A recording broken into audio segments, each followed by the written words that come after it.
What's up, everybody? Welcome back to the show. We apologize for being gone for the last 2 weeks, but we finally got Biz back in town. I mean, what'd you get in, like 12:30 last night? 1 o'clock in the morning? Way too late. After 3 canceled flights, or delayed flights from Vegas, yeah, I'm back. Yeah. Don't want to do Vegas no more for a very long time. You Vegased out, huh? Man, it don't change. Every time you go back. Now, they do have the dopest thing I've ever seen. Yeah. It's a big dome. It's an LED dome. I've seen that. That's all over social media. Man, it looks like a basketball meteorite that hit the earth, and it's there. They can put anything on it. They had the earth. They had the eyeball freaked me out. That looked a little weird. That's a little scary. It's like a reptilian. Yeah. It eyeball. looked like something from the 60s, that real good CGI. Like, it was crazy. But otherwise, cigar convention, cigar stuff, and it was Vegas. All right, so for those of you, I've gotten a little critique over the last 2 weeks. So we're changing some things up here, starting with this show. So as you guys can see, a little bit new setup. ICC is full on under renovations right now. They are really rapidly going at the expansion. So that is altering the show a little bit. It is very likely the week after next that we will be moving to Thursdays for the foreseeable future. Same time, just probably on Thursdays.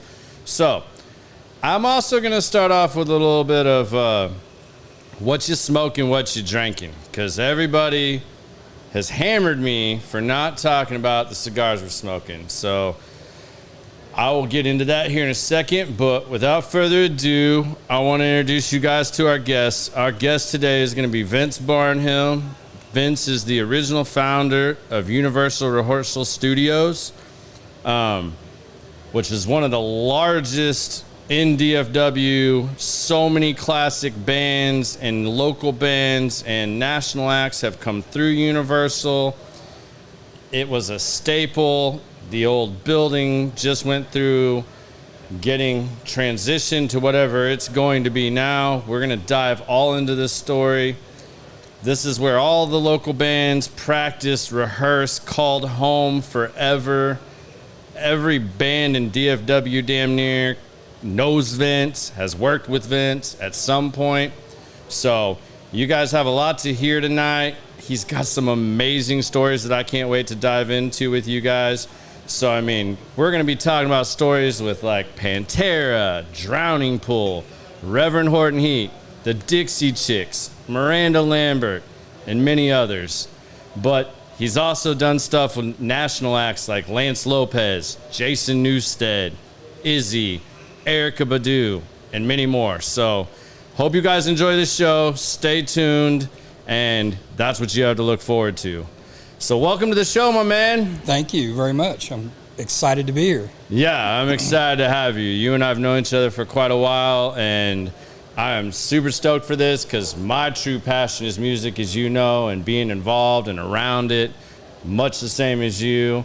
I have not done as much with music as you have, but I absolutely love anything that involves music. It's been a journey. It is. Yeah. Well, why don't you introduce everybody and kind of let's start off with where you came from, how you ended up in Dallas. Let's just start right at the beginning. You want the short story or the long story? Because there is no short story. I mean, we got time, so. Well, I come from a small farming town in Quincy, Illinois, and was transplanted in 71. I think I was 7 years old. I'm dating myself. Moved to Texas and met my new dad, and started our life here at a young age, and it was a culture shock for me, I can tell you that. My dad was a 11-year jarhead, Marine Corps, 4 tours in Nam, drill sergeant. So, oh, wow. He got our attention, you know, and and we were on our journey, and I don't know what else to say about that other than it was a pretty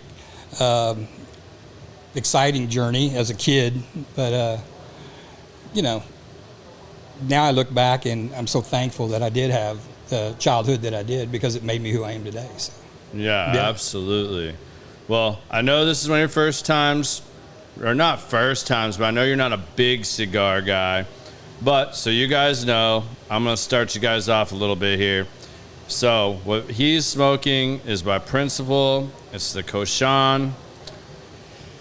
It's an excellent cigar. It's one I really love. Yeah, you might need to retouch it a little bit there. Just don't burn the shit out of yourself. There you go.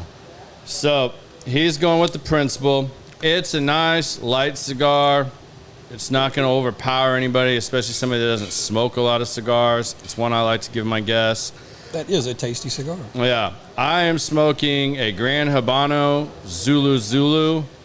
This is a cigar I really, really like. I also, hopefully we'll get into this in a little bit, but I've also got a Byron 1850 here today. And then, as you can see back here, what we're sipping on, we got some Smoke Wagon, small batch. That's what Vince started off with. I started off with the Willet Rye, just because that's one of my favorites. And then I'm probably going to dip into this. As you guys know, I really like cigar blends and anything finished in an Amberana barrel. This is the Nulu from Total Wine Pick right now. So that's what we're sipping. That's what we're drinking before any of you guys and I start hammering me because I didn't let you know what we're smoking. All of the cigars are still available here at ICC. Highly recommend you guys, if you're in the area over in Frisco, stop by, check them out, get you some. So, moved to Dallas in the 70s. Went to school here. I did. I'm a Grove rat. Okay. Went to W.W. Samuel and San Jacinto and elementary and grew up in the Grove. And that's why I call myself a Grove rat. But those of you know what that means. Mm-hmm. And went to high school, quit in the 10th grade. A lot of people don't know that. But 2 years after that, I started Universal Rehearsal. All right. So let's back up a little bit there. What were you doing for work at the time? Like, how did the original idea for Universal Rehearsal come around? Well, I was looking for work, and I wandered into this place called Courage Design, which is a Christian gift manufacturing company. Okay. And they actually hired me. I couldn't believe it. And minimum wage back then was $3.35 an hour, believe it or not. And I was there about a year, and the company downsized due to financial problems and left the upstairs of the executive offices vacant. And it progresses into me wanting to be a rock star. Okay. I've always wanted to be a rock star. Who didn't want to be a rock star at some point? I was going to be a famous drummer like Tommy Lee or something. There you go. So I got a drum set, and I entered this KZEW, 98 KZEW, Hard Rock Cafe drum-off contest, where you got up and you soloed for 98 seconds. And if you won, you got to go to an exotic island and open up a new Hard Rock Cafe. They had a bass off and a lick off, and they formed this band. So I got up and I totally tanked. I'm equivalent to Garth from Wayne's World. I want to tell you that right now. So you couldn't get Clint to give you some lessons back then. I mean, I know you two have known each other for like ever. He should have. I could have used him. He's an awesome drummer. But so the contest came and went, and I left my drums upstairs in this vacant office. Yeah. And I was working downstairs one day, and the landlord came in. And I didn't tell my boss that I had left my drums up there. I set them up so I could go up there and practice late at night because I had a key to the building. And the landlord came in and started walking through the back stairs, and I was just horrified. So I followed him up. There he was, door open. He's looking at a drum set in his office space.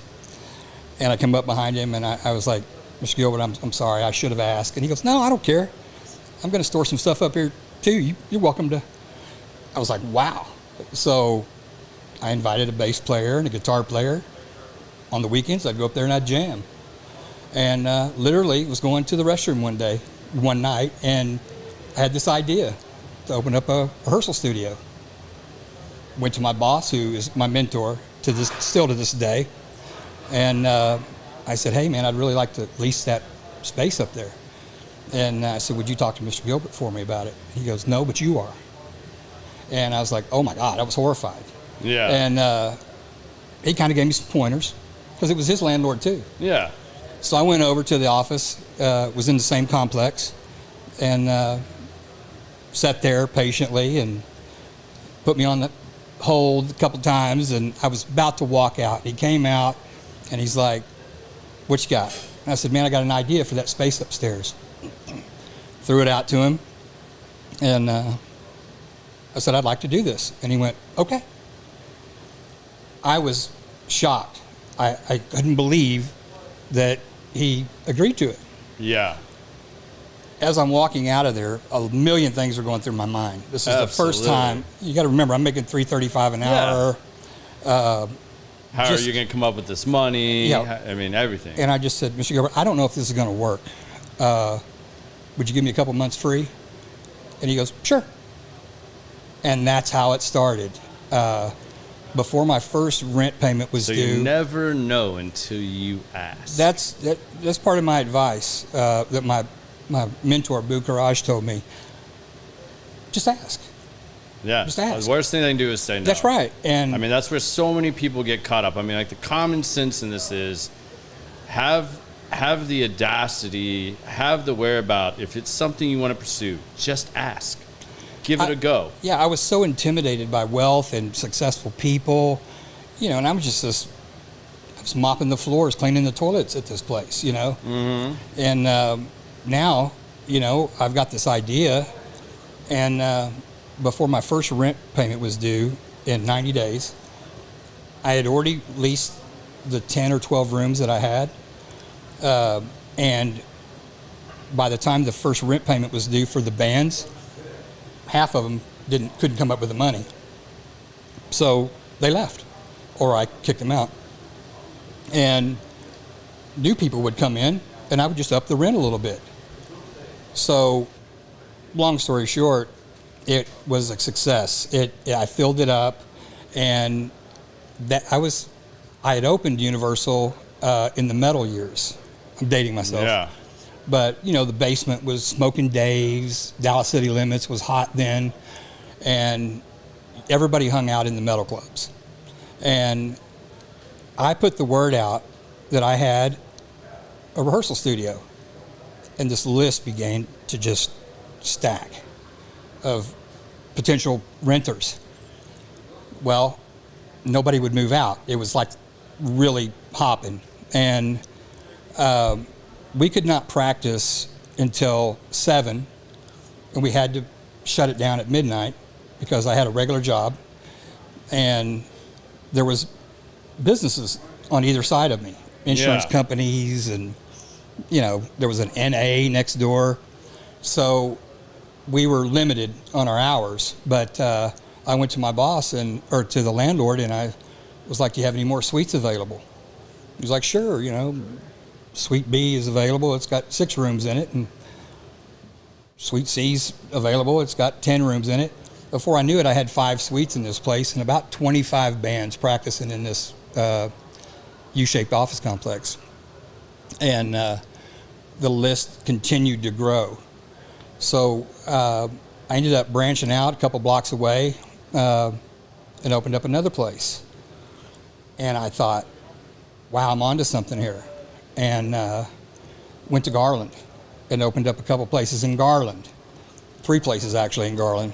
And how old are you when all this is happening? Like, I am for perspective. 19. 19 years old. Yeah, 19 years old. With a 10th grade education, and you're That's just right. taking advantage of an opportunity that came to you as an idea, and now you're blowing it up. Like, you're now instantly within, how long would you say from the time you opened up the first spot to the second spot was it? It was 6 months. 6 months. And So then the 6 third months, and the fourth, yeah. You're rapidly expanding to get a bigger place, more spaces. Right. Within 3.5 years, I had 5 locations. All bootstrapped. Bootstrap. Zero investment. Yeah. Went to the landlords, asked them. I did the same thing I did with Mr. Gilbert at the first one, and they all agreed and gave me a chance. And That's so they were awesome. successful. And I would dumpster dive at night at carpet places in the back and get the remnants of their carpets, nails, tack it on the wall, and did the soundproofing. And we were in business, man. I mean, just going and blowing. You mean you didn't start off with all that fancy soundproofing and foam and that all came that a lot stuff? later when I had the finances to do that. But you know, what ultimately happened within 5 years, I was like, you know, I had all these locations, and I was just running it by myself, going to each one, cleaning them, and I needed help. So there was a couple guys that needed work that played in bands, and they're like, hey man, I'd like to help you, and I'd trade them rent, and they helped me out. Yeah. And the load got a lot lighter, but I decided to set my eyes on bigger and better things, because each location that we had, we could only start at a certain time because there was adjacent business. These are all leased properties. Mm-hmm. And they couldn't tolerate the music during the day. Where every day on Markville, I drove by the Cheerleader Supply Building. I don't know if anybody knows what that is. It was also a staple here. It's where the pom-pom was invented by Lawrence Herky Herkimer. He also invented the cheerleading jump, the Herky. Nice. And he had sold the company, and the building next door to where I started was vacant for a couple of years. I mean, to the point where the for sale or for lease sign was dilapidated, the weeds were grown up. Once again, I went to my boss and I said, man, I sure would like to have that building, you know, because I could practice, my guys could practice 24/7. He said, call the number. It's like, oh, once again, it was like all over again. But I did, and I called the agent. Next thing you know, I'm sitting in this building with Herky, and I did a deal. And I signed a lease on the place, a 3-year lease. And I moved the 25, 30 bands into the Markville facility and became the first 24-hour rehearsal place where bands could come and go as they please. Huge success. There was 50 awesome. offices in it. So I filled up more than half of them. And once people heard that I'd opened up and I had more rooms, I filled that list, and it began to grow and grow. We eventually chopped that building up and had 101 rooms in it, and they were full. I mean, I can remember here, you know, I moved to Dallas in 96, and I can remember hearing about Universal when I first started hanging around bands and stuff like that. Like, where are you guys practicing at? You know, like, what are you guys rehearsing? And like, that's where it all started, because I think you and I have talked about this before. You're a former partner in Deep Blue Something. I worked with the keyboard guy at Sears in the audio-visual department. I think his name was Manny. I remember Manny. I can't. Maybe it was Sammy. It was Sammy or Manny. It was Manny. I can't remember. But he was a keyboard player. He did play with them all the time, but he played sometimes. And that was my first introduction to that, because they were, of course, practicing at your place. Yeah. And that was right when Breakfast at Tiffany's had come out. So that was my first experience of ever seeing Universal, was going with him to watch practice. He invited me after work one day and was kind of like, hey, we're practicing, we're getting ready to go on tour. You know, they were getting ready, I think, start their European tour, because, I mean, like, it had just, like, the bottom fell out of that with that. So that was my first experience of seeing Universal rehearsals. So, I mean, I think that was awesome. I mean, it was just the vibe that place had, and just, like, there were just bands everywhere. I mean, like, and in the 90s when I was here, late 90s, early 2000, the music scene was absolutely amazing. It was nuts. And I mean, you had all these just kick-ass bands. I mean, Toadies, Reverend Horton Heat, Drowning Pool, Down Low. I mean, everybody was just popping off. Tripping Daisy, Edgewater, Hollow. I mean, all these bands, the Benjamin Allen Band. I mean, all across all kinds of stuff. Bowling for Soup. I mean, all those cats. Vallejo. Man. I mean, like, all these guys from, you know, Austin all the way to DFW out to Denton. It was blowing up. Yeah. It was an exciting time, and that place was, at night, was like a city, man. I mean, you could walk and all there. The bands were, like, collaborating and hanging out, like. And the death metal scene was huge back then. Mm-hmm. You know, we had guys like Absu, who are still going strong today. I mean, they're black metal. I mean, they were hugely successful, still are. And then the touring band started coming, you know. Caught wind with people coming to Dallas, you know, they wanted to get in a quick rehearsal or something. Yeah. Andy Timmons was my first guy, you know, my first big rock star.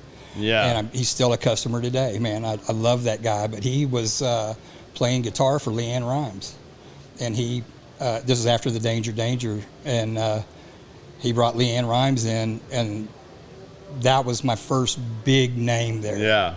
And the big room, the A room, was quite small. And I asked Miss Rimes, I said, how did you like it? She goes, well, I wish the room was bigger. As soon as she left, man, we got the sawzalls out and the hammer and expanded the A room. I think we expanded that thing like 5 times to 2,000 square feet. And there we went, man. I mean, the word just spread. Andy spread the word, Leanne spread the word. Yeah. And the phone started ringing. To give people that are listening that aren't watching this live, because there'll be people that listen to this after the fact, to give people kind of a visualization of what these spaces look like. Correct me if I'm wrong, but you had, between the first and second floor, you had something like 35,000 square feet of space. Right. Yeah. Loading dock in the back of like a commercial warehouse type three building. Loading docks. Yeah. You had loading docks in the back. You created like a main central room that had a full, eventually, I know this wasn't right out the gates, but like eventually you set up a full, typical, you know, like touring stage Right. of that size, so that national acts could come in, like Leanne Rimes stuff, full band, test out their lights, get the show all going, choreographic how they wanted it. Like that was their space to come to before the actual nationwide tour, straight on international pre-tour tour. rehearsal. Yeah. Lights, sound system, anything they were going to pack up and take off, you know, on the road with them. Yeah. I mean, the buses would literally load up and take off from there. Yeah. In the trailer. And then you had also, when we talk about these small rooms, what would you say, 10 by 20s and 10 by 10s? Like all, we had rooms from 8 foot by 8 foot for drummers that couldn't practice in their apartment, all the way up to 20 by 30s, you know, where like the Drowning Pool room, you know, the Tripping Daisies room, you know, the guys that had the funds that could afford a little bit bigger space. Yeah. But and all the equipment that they had. But yeah, man, it's the monthly side for the local guys, they ranged anywhere from 8 by 8 up to 20 by 30s and all sizes in betweens. Anything that would be big enough to hold a 4 or 5 piece band and their equipment. Yeah. And you know, a lot of people compromise size for price, and they would cram everything they had in these rooms and make it work. And that's the way it was really for the majority of the life of that building until the last probably 10 years. Bands would come and say, man, we need more room. I said, well, I don't have anything. I said, well, that room next door is empty. Could we bust out this wall? I said, yeah, if you'll pay for it. And they would. And I would eliminate 4 bodies, 4 cars, 4 toilet flushes, and get the same amount of money or a little bit more. Yeah. And they were happy. And so that's in the last 10 years, we started busting out the walls and making bigger rooms, and just never had enough. Just really never had enough, you know. What a great problem to have. It was a great problem to have.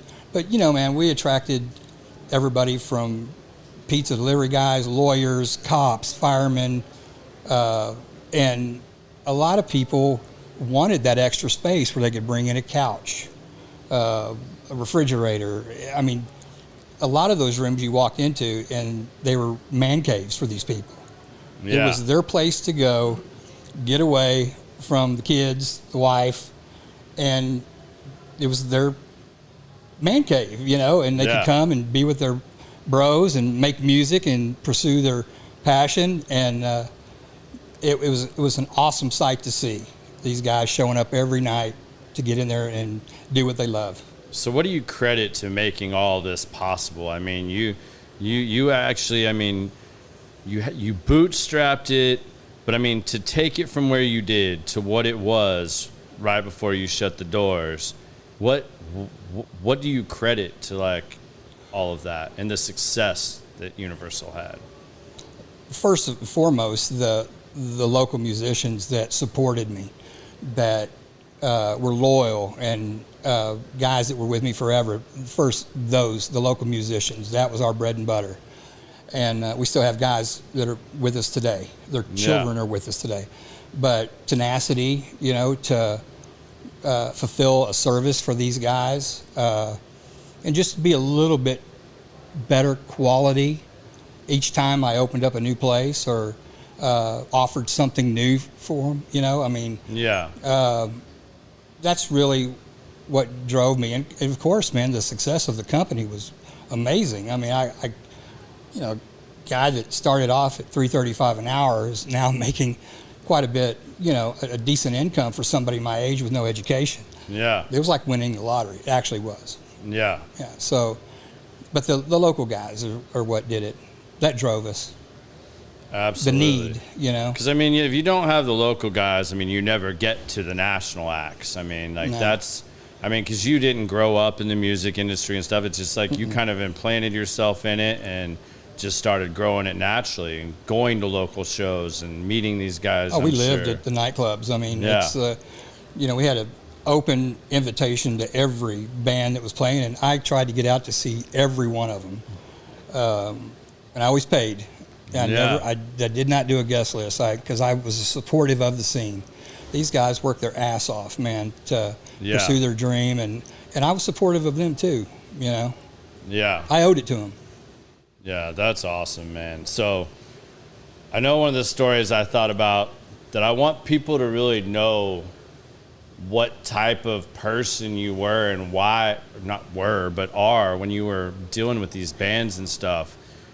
You once told me a story about Jason Newsted from Metallica, and when you guys hung out when he first came in. Maybe you can tell that story, because I think that really kind of shows how you treated even the biggest stars that came through there, and gets people a really good idea of why this was such a good place. It wasn't like you got a call and Jason Newsted wants to come rehearse at your space and you're like, oh, that's Metallica money. Like, I'm going to jack this dude. And no, our price was the same for everybody. We consistency was always my motto. I didn't care if you were Cheap Trick or the local guys. I didn't care. The price was the same. Now, when they showed up, I never, 2 or 3 buses and a semi truck, I never went, man, I should have got more money for this. That's just not, that wasn't me. I wanted to be fair with everybody. And those guys continued to come back. But I was working with a band called Speed Dealer, one of my local favorites. And I remember them. I saw them at like the Vampire Lounge when I was like in my early 20s. So I get this call from LA, and it's some film company, and they're like, "Hey, man, we're working with this band called Speed Dealer, and we got a producer named Jason Newsted that wants to produce the record, and we'd like to do some pre-recording rehearsals." I said, "Okay." I think they booked 10 days or something like that. And so it was pre-production for the record. And the date came, and I can remember being nervous and, wanted to be there early. We were set to start practicing at 9 and load in.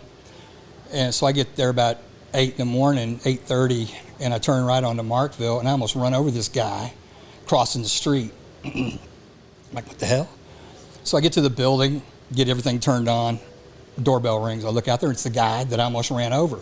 He's got a guitar strapped to his back. I go to the door and I go, "Can I help you?" He goes, "Vince?" And I go, "Yeah." He goes, "Jason." I went, "Newsted?" He's like, "Yeah." I said, "Dude, what are you doing? I almost ran over you." He goes, "I know." He goes, "And I want to drive that monster truck." But, when I asked him, I was like, "Dude, what are you doing?" I said, "Where'd you come from?" Like he was supposed to come in on a magic carpet or something, Yeah. And he goes, "I'm staying across the street at the Holiday Inn." I was like, "What?" And that was it, man. Yeah. Jason Newsted from Metallica is staying at a Holiday Inn. Yeah. and the coolest guy. Not the greatest part of Dallas. I mean, it's Not not, in the like it's not like this is Frisco or Uptown or something like that. And I almost ran over him, but he was so cool, man. And we got settled in and started working, on the record. And he would, I need this, I need that. Can you go do this for me? Can you do that? Yeah. And I'm like, sure, man. And we became fast friends to the point where he asked me if I wanted to travel with him. I was like, sure. Doing what? And then he's like, tour managing. He was in Echo Brain at the time.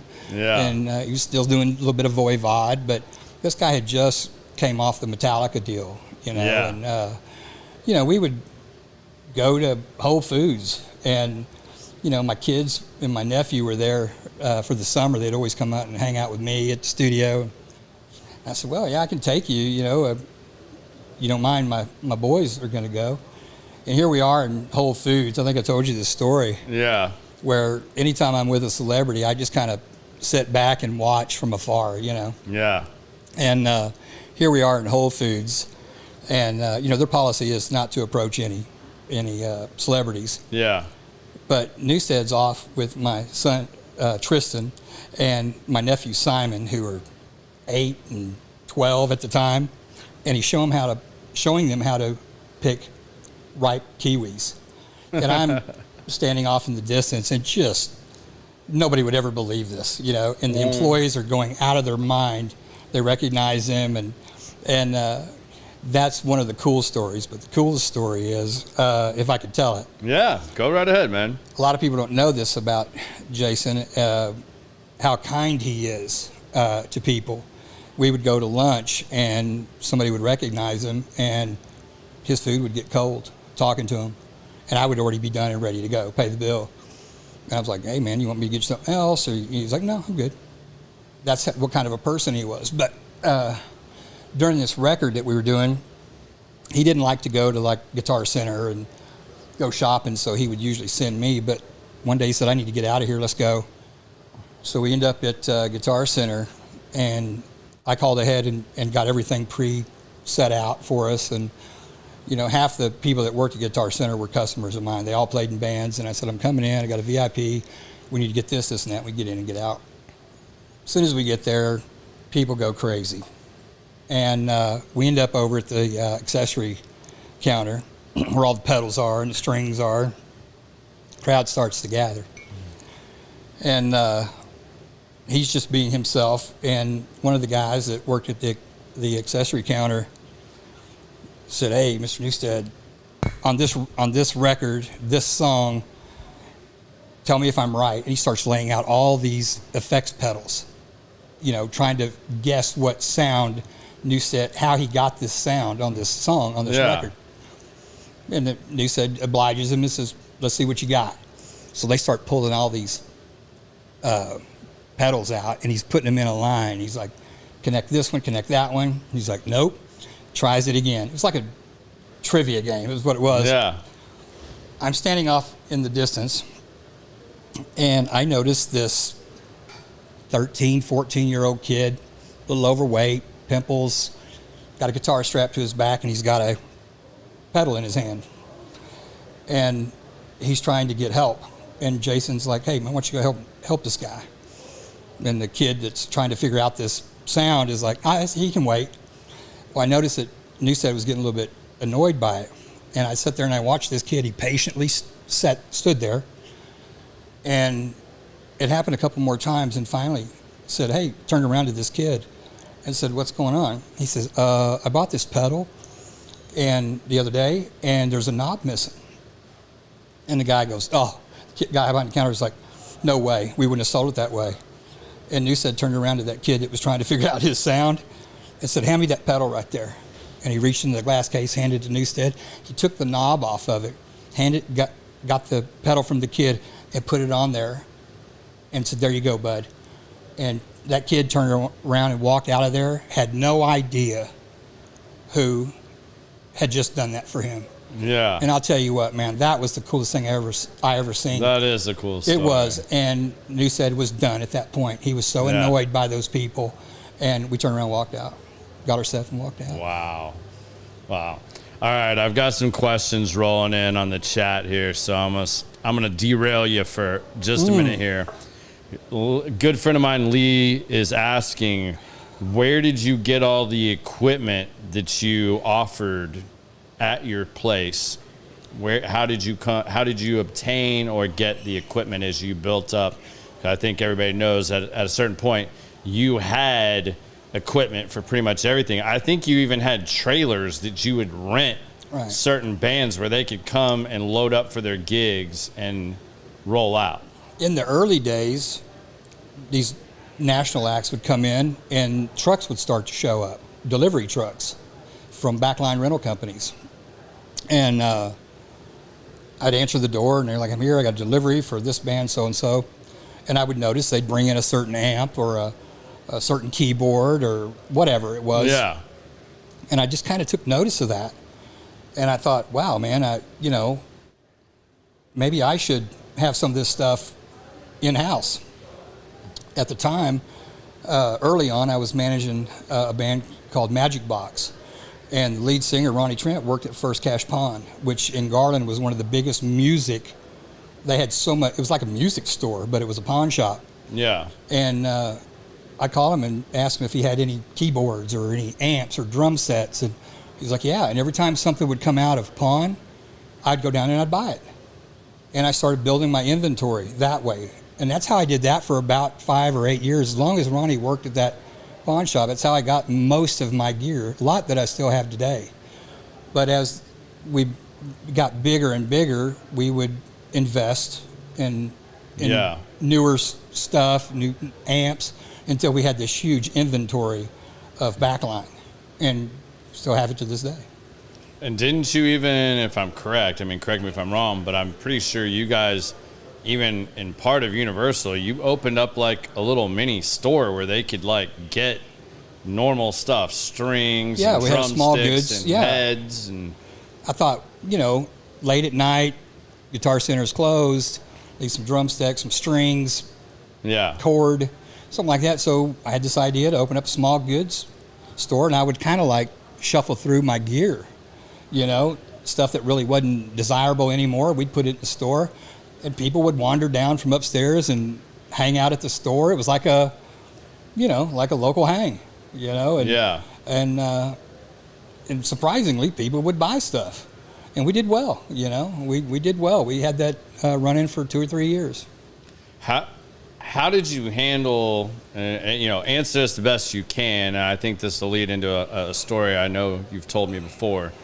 How did you handle security? Because, if this place is open 24/7, you got all kinds of bands coming and going.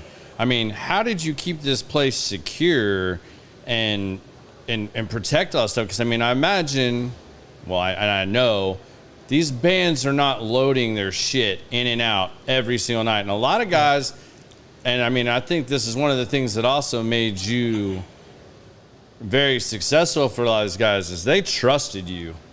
On multiple levels. But they knew if they left their, 56 Gibson Les Paul in the studio, that Vince was going to protect my stuff. Like, my stuff is not going anywhere. I feel comfortable leaving here. I don't have to take it in and out each night, worry about getting jumped in the parking lot because I'm carrying out some really valuable guitar or bass or, whatever it may be, amps, because that would be a real pain in the ass if you had to, if you couldn't leave your stuff there and feel very secure about that. It probably, in my opinion, wouldn't be as successful. So, how did you build that and how did you manage that part? Because I think that plays a very key role in part of your success. In the early days, it was key. We made a lot of keys. But I started researching options, and we came up with the keypad entry into the main part of the studio. Of course, everybody had their own key to their own room. But over time, we started investing in video surveillance, and that was key. We had cameras everywhere, and people knew it. We weren't so much prepared for outside people knowing what. That's why we never had any signs on the building. But people from the outside coming in, there were so many people there, and somebody there almost 24/7. It would have been pretty stupid to come in and steal something. And the few thefts that we did have, we caught them. I mean, red-handed. And out of 30 plus years, I think we had 13 or 14 thefts, and 12 of those were caught with convictions, and 95% of the equipment returned. And that's the reason. I mean, the cameras do not lie. You know, the only reason, because you're controlling a lot of people coming in and out, and bands always have friends that are coming to hang out with them, watch them, give them advice. You know, you got all kinds of people coming in and out. So I mean, I'm sure we've always had a private and closed rehearsal policy. Yeah. Pardon the pun, but I just told people common sense. You know, if your girlfriend wants to come in or your little brother wants to come in and watch you, that's fine. But this is not a party place or a hangout place, and we would catch that right away. And, you know, when bands come in and rented a room from me, I laid down the law. I said, this is all I expect. Have fun, and I won't bother you. And 99.9% of them were cool with that. Yeah. And I can count on one hand how many people that I've had to ask to leave, you know, for not doing what I asked to do. But everybody looked out for everybody there. Yeah. And I would get calls all hours of the night. There's a car here. There's a group of people, don't know them. And they knew. These people knew if something was out of place. Yeah. Because, I mean, I remember the big drowning pool theft. Like, that's probably the one that, like, most people that were involved in the music scene at least heard about this. So maybe that's probably the one you can probably share and talk about, because it's the one that got the most publicity. It did. I can't remember what year it was, but Dave had passed, and they were out with the new singer, and they'd done a tour, and they had, from the last city that they had played in, majority of the band flew from that city home for Easter. I believe it was Easter weekend, or Thanksgiving, I believe it was. And Stevie rode the bus back to the studio, and I think he lived in Dallas, and his family was here or whatever. So the bus showed up, I don't know, the night before, and they were sleeping on the bus. And at 4:45 in the morning, 3 armed people came in, and it was an inside job, got the code, and came in, and they were there to steal drowning pool stuff because somebody said that's where the money's at, because they had all the cool shit. I mean, right. And I know this from looking at the video. The people came in, went directly to the bottom of the stairs, looking around, got on the phone, ended up breaking into their room. Stevie's out on the bus asleep.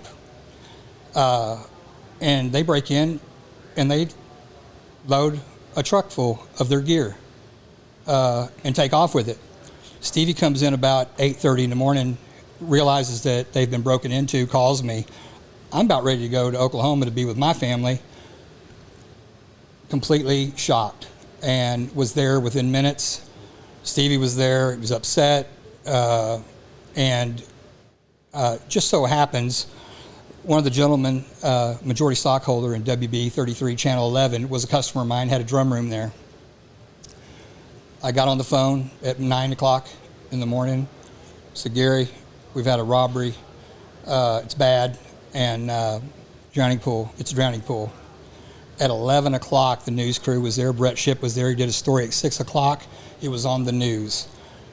The guys from Rivethead, huge, one of my favorite bands, one of my oldest customers, the singer, Steve Page, worked at a lawyer firm and did video litigation preparatory.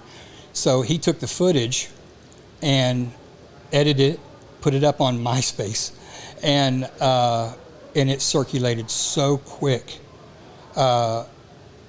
If it weren't for Steve doing that and posting that, they would have never been caught. I can tell you that right now. But after the forensics people left, got fingerprints, took all the statements, and we secured the building. We all went ahead. There was nothing for us to do but secure the place and go on to Thanksgiving. I logged on to the computer on my way to Oklahoma, and by the time I had got to the Oklahoma border, it was already worldwide on blabbermouth.com. And I think it was 2 weeks later they were caught. And about 80%, 90% of the gear was returned. That's awesome, man. Yeah. You can't ask for more than that. The scary part is that 3 of these guys were ex-convicts, and they had machetes and probably had guns, but we saw the machetes. They were there. If Stevie had walked in there, oh my God, I just don't even want to think about. Yeah. But it all worked out, man. It was because of the local bands that were there, spread the word, and it was all over the news. And actually, one of the thieves' wives, turned her husband in. Wow. Unbelievable. That's just wild. I mean, that's... Thank you, Steve Page. Yeah, thank you. Drowning Pool thanks you. I'm sure Drowning Pool greatly man. thanks you. I mean, to get the word out like that. I mean, those bands are so tight. I mean, they play shows together. They grow up in the scene together. I mean, and again, damn near most of them rehearsed at your space. So, like... Pretty much. And what was bonded. So cool to watch was when one member, whatever position it was, got tired or got let go from the band, they would show up in another room, and I'm like, and nobody was upset with each other, you know, because that was one of our rules, no fighting, you know. Yeah. And that did happen a few times, but everybody worked together, man, and it was it was so cool to sit back and watch all these people coexist. Yeah. Different genres. Yeah. What are some of the coolest collaborations that came from guys just being in those spaces together? They're like, what was like the coolest jam session you walked in on that like you would have never expected? You know, like Toadies hanging out with Reverend Horton Heat, or you know, whatever. I mean, I'm just going with something off the top of my head. You know, the coolest things would be like there'd be a guy and a DJ. He would be in a little 8x8 closet, or drum room is what we call it. Yeah. And you know, he's in there for a while, and next thing you know, you walk by a full band, you know, like a rock band, and there's a DJ, and they're scratching along to their music.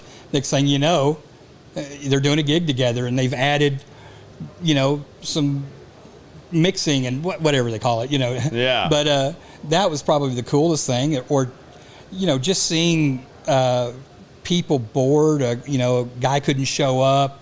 Another member would come from another band and fill in on drums or bass, and there you have it. You know, a friendship's born, and you know, because you know a lot of those guys are competitive. Mm-hmm. They're all competing for a stage in Dallas, and especially in the late '90s, early 2000s. Like that was some cutthroat stuff. Favors given, you know, out on the scene, but inside the studio, man, people would say, "Hey, you want to open up for us? There's, you know, we had a band, or we need a band.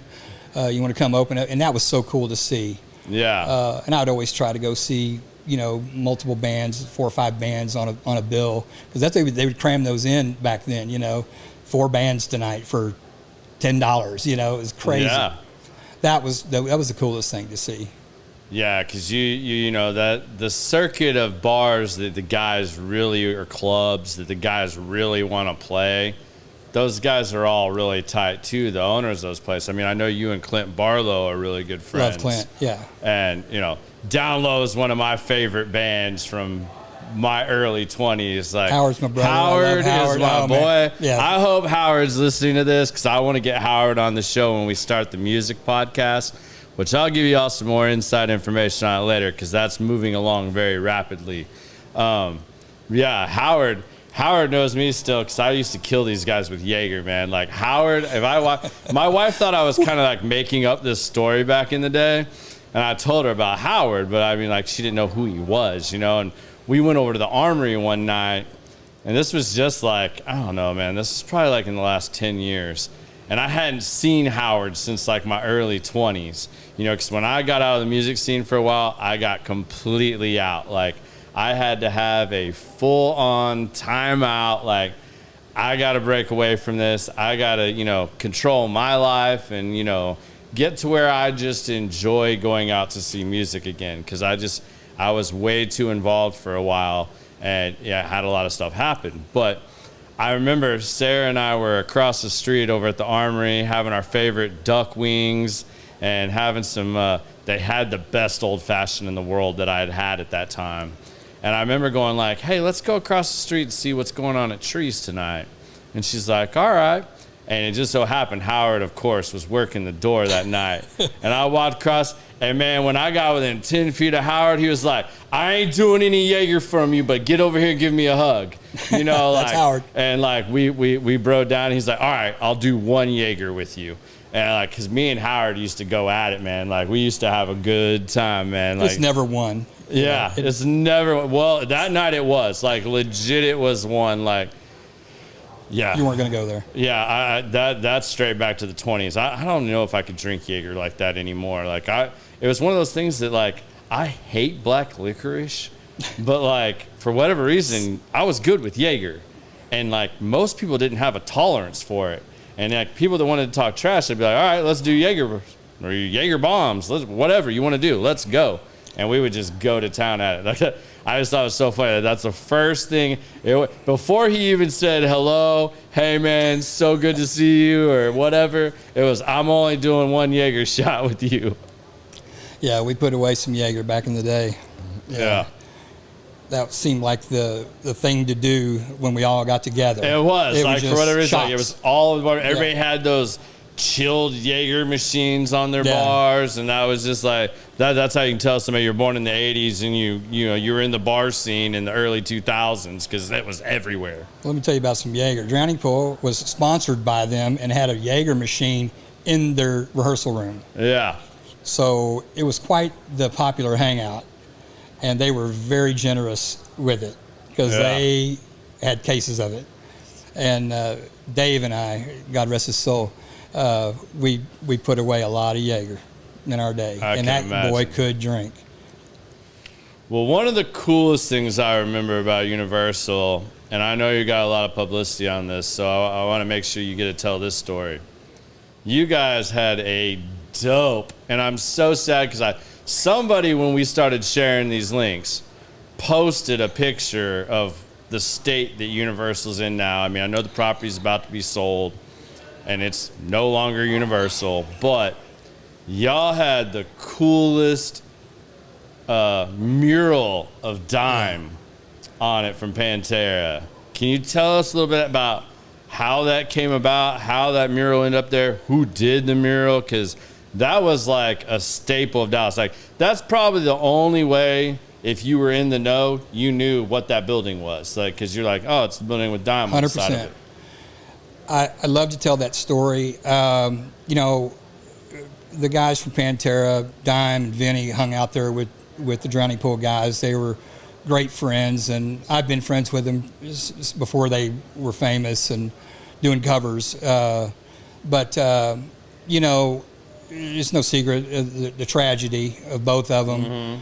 And it was really dark times for us because they had such a presence at the studio, and they were so kind. I mean, they would just walk the halls and knock on doors. Dime, and I'll say this, like I out of a lot of the famous band guys I met, and I didn't care for everybody in Pantera, and I'm going to leave it at that. But I will say Dime and his brother were two of the nicest guys for what I'll call elite musicians in Dallas, guys that really made it national stage. Yeah. Dime was the nicest dude. Dime would give you the shirt off his back.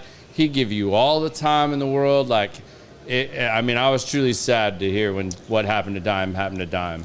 Yeah, so, they didn't happen at the same time, but they were two iconic people that had passed, and they were friends with everybody. They gave everybody in that studio, didn't matter what kind of music they played, they always gave them time, and they were just a staple there.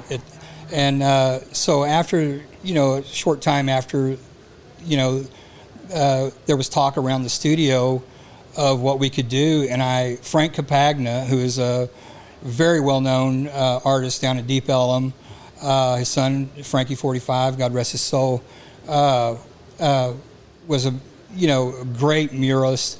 And I had this idea, and I contacted Frank and I said, hey man, would you be willing to do 2 giant murals on the side of my building of Dave and Dime and a memorial to him? And he was right away, he was on board with it. And I said, now what do you charge? And he's not the cheapest artist. Right. And rightfully so. And he took whatever he, could get, basically. He says, whatever you can afford, which was so kind. And it was quite a lot of money. And so I sent out a newsletter to everybody, and I said, hey, I'm thinking about doing a mural to Dime and Dave on the side of the building. Would you be willing to donate? It doesn't matter. It could be $1, it could be $10. Yeah. And we passed around a hat, and we raised almost $1,000. The musicians just did at the studio. Yeah, just at the studio. Yeah. And I gave it to Frank. And those 2 murals were so iconic. We used to sit and watch the monitors a lot in the office. Yeah. And we'd see people pull up and they'd be milling around out in the parking lot. We had a camera on the parking lot. We're like, what are those people doing? We would go out there and I was, can I help you? And they would speak in a foreign language, and they were there to take pictures from like Norway or France, or they had came all this way to have their picture taken with Dave and Dime in front of Universal Rehearsal. That's so awesome. And we just let them have it. There was actually scavenge hunts online when internet got real. Yeah. And they would use that as a reference and hide whatever it is they would hide in one of the fence posts or something. It was so cool. Yeah. And, I just wanted to thank Frank for that, and absolutely. The guys had carried on in Drowning Pool and were ready to carry on. And after 5 or 8 years, however long we had them there, they came to me and talked to Vinny, and he said, hey man, I think it's time to take it down. And because they came to practice every day, and they would see this, and it was their birth date and their death date. And I said, I'll do whatever you want to do. And we decided to paint the building, and we covered them up. Yeah, that's awesome. Yes, that's the story. And I think people should know, too, because it's just assumed that, like, especially with these local bands and stuff, that these guys have tons of money and they get paid a lot of money to do these gigs. I mean, I don't know currently, but I can tell you for a fact, in the 2000s, when I was running around with a bunch of bands, I mean, you got a band of 5 guys that are, hopping in a van with a trailer or whatever, and they're hauling their gear around. They're doing the Southern Belt, they're doing Texas, Oklahoma, Arkansas, Louisiana, some form of that. Maybe they're just doing Texas. But these guys are driving around feeding themselves, gas, hotel, or sleeping in the van or whatever they have, vehicle. And most places, these guys are lucky if they're all dividing up $300-400 at the end of the night, aside from any merch they may sell. So that's why, I mean, you hear both of us have talked about this tonight, saying, hey, we always try to pay for our way, try to buy some merch, buy their vinyl, buy their CD, buy their shirt, whatever, because that's what allows these guys to actually survive on the road until they blow up, become the national act, or, like the Toadies or something, These guys don't all start out just making money. I mean, they're literally lucky to make $400 or $500 in a night, and they're hitting a spot every night. Like, they go on the road for 2-3 weeks as their jobs will allow, or maybe like a lot of the bands that I rode around with, we would leave Thursday afternoon, play a soft gig Thursday night at the first place we could get to, then travel again Friday, play a gig Friday night, play a gig Saturday night, play a gig Sunday night, and then we would drive home. And then we all went back to work on Monday. Yeah. So, I mean, that's the life for these guys. So it's a lot different than a lot of people really think it is. And I got made fun of a lot when I was in my 20s, like, oh, you're a roadie, you're a groupie, all this stuff. Yeah, you're right. But a lot of my friends went to college and stuff, And I'll tell you what, I don't feel like I'm going to have a midlife crisis, because the stuff y'all are doing in your late 20s and 30s, I was doing from the time I was 18 to 24, and I was having the time of my life on the road with bands. It just being a part of it is so cool. Yeah, absolutely. You know, it's never enough pay. A lot of these guys, and I've been that roadie, I've been that guy, and come back, and some of these guys come home owing money. You know, they borrowed from one of their bandmates. God forbid a van or a trailer breakdown, an axle or a tire blows. Yeah, I mean, they're backwards, you know. Yeah. And a lot of times I've seen, you know, guys selling shirts at a truck stop for gas money. I've seen it. Yeah, I've absolutely. been there. And that's the dedication to this passion. A lot of people ask me what I do for a living, and I tell people I'm in the dream business, you know, because these people are just pursuing their dream. And that's something I wanted to do, and I kind of live vicariously through these folks. But to walk out on stage or stand behind tech for somebody and see 20,000 people reciting the lyrics to a hit song, I'm there. I'm that guy. I might as well just be, you know, a member, you know, because I feel the same way they do. It's an electric feeling. It really is. Absolutely, Paul. Totally agree with that. Paul Beckman just said Steve is one of the greatest guys in the local national scene. Steve Page? Yeah, I think that's who he's talking about. I still talk to him. I just talked to him the other night at Verma Fest. My buddy Jeff Shaddle. Verma, you know Verma too? I did. Yeah, I didn't know him as well as everybody. But I try to help where I can. And, you know, I work for DW Drums. Shout out. And so anytime I have a chance to put our product out, I do it. And Jeff asked me if I would do drums for this. It was 8 or 9 bands. And I said, absolutely, I'd be happy to do it. And Jeff's a great guy. You know, he goes all the way back to the basement. I mean, he was the booker there. Yeah. Him and Dale Brock. And you know, he's heavy into that scene. He's never left it. He's got a day gig, but he's still in the music scene, and he helps. And he was really good friends with Verma. And we had a show at the studio. I think it's next to the Bomb Factory. And, I didn't get to go to this year's memorial for They him. raised $18,000 for that charity. It's a good friend of mine's cousin was Mark Verma, and he was a great guy. He was Paul's in the City was his big thing. Oh, yeah. And, he was an awesome dude, man. It's sad to hear he passed. Yeah, Jeff Shaddle teared up a little bit, man, when he heard the number, and I've been there, you know, when you're raising money for somebody or a good cause or somebody's passed, their family. Yeah. Anytime you can raise that kind of money for a good cause, it's a good feeling. That's what kind of got me back to playing around in the industry again was one of my good friends. Shout out Jonathan Watkins. I just got to see him today, actually, before I left. He came down with lymphoma, and when I heard this, I was like, all right, we got to do something to help this cat out. Like, you know, he's a good friend of mine. He works with us. And, you know, I didn't want him to have to worry about paying his bills and working. I mean, like, his family does well and whatnot. I mean, they're one of our most reliable subs. And, you know, seeing Jonathan have to go through that, you know, newly married, whatnot, he's former Marine. Yeah. And, you know, I was like, all right, I want to put together a fundraiser, like benefit, so that like hopefully we can raise some money, help him pay his bills while he's going through his treatment, so he don't have to worry about work and all that stuff. Man, I didn't realize what I got myself into, to be completely honest. It's a lot of work.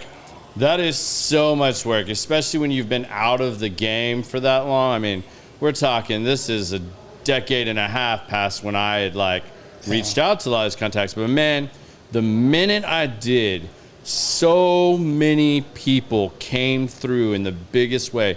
We raised like over $20,000. Amazing.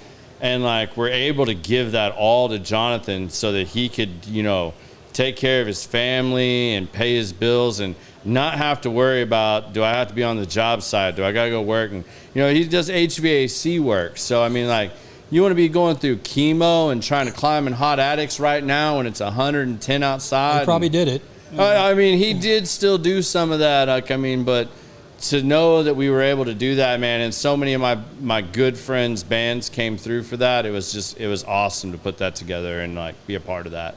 It is, and I see it a lot, you know, and the older we get, the more we see people coming down with something, or something tragically happens to a family, and how quick the local music scene is to jump on board and support something. Yeah. It's a great feeling, man. It really is. So while we're talking about supporting something, and dive into this as far as you want to, I think this is a good time to bring this up, because I know a lot of people. So I want to apologize to all the bands and friends of Vince that are listening to this. When I started my post about this show this week, I said, we're back. I started off with, we're back. And that was because my show Common Sense Podcast had been off the air for 2 weeks. I think we've had one time since last September where we were off for 2 weeks, right, Biz? Maybe once? Once, I think. Yeah, when I went to Hawaii. When you went out with your brother. To see my little brother. Yeah, that's correct. Yeah, we've never been gone that long. So that was literally me saying, Common Sense, the podcast, will be back. But I know you got blown up and everything else, because the sad thing about this story right now is Universal is shut down right now.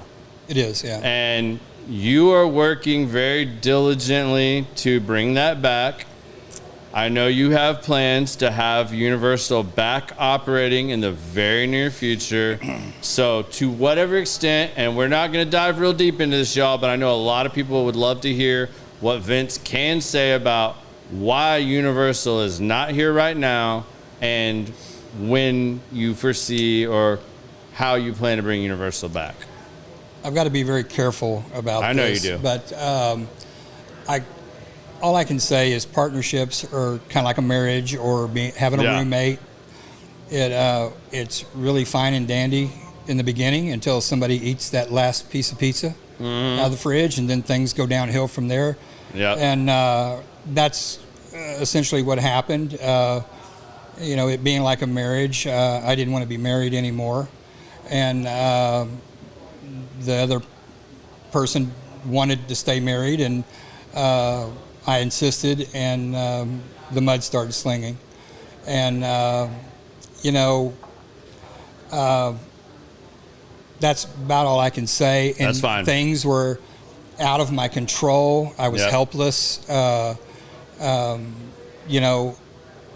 was a very desperate, angry type feeling. All along, I knew I could survive, but my people were so reliant on me.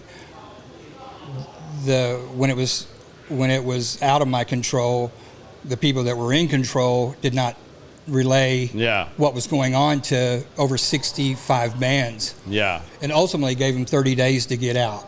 Okay. Let's leave that right there. Right. I think that's a very good spot to leave it at, but you have every intention of bringing Universal back. 100%. And I know for a fact that you are working very diligently to make that happen.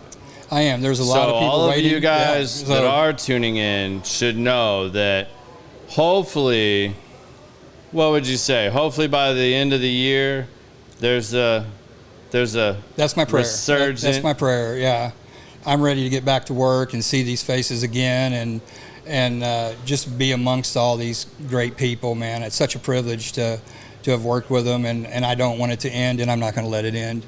Yeah, I will not. I've still got a few years left in me, and if all the stars aligned, I hope to be up and running, bigger and better than before. I look at it as awesome, man. I have every bit of faith in you, man, and I'm looking forward to seeing that. Don't give up on me, guys. I'm coming. Yeah. So there you guys have it. That's all we are going to say about that. But I did want to make sure we I'll drink to that. Yeah. Cheers, man. Because Universal is an awesome thing. Not just myself. A lot of people want to see Universal come back in the biggest and best way. And I know there's a lot of guys that have always counted on you. And I feel like you guys all know, rest assured, the man is doing the work. He's doing everything within his power to bring that back. It's coming. Be patient. he's going to be back bigger and better than ever. Patience is a virtue.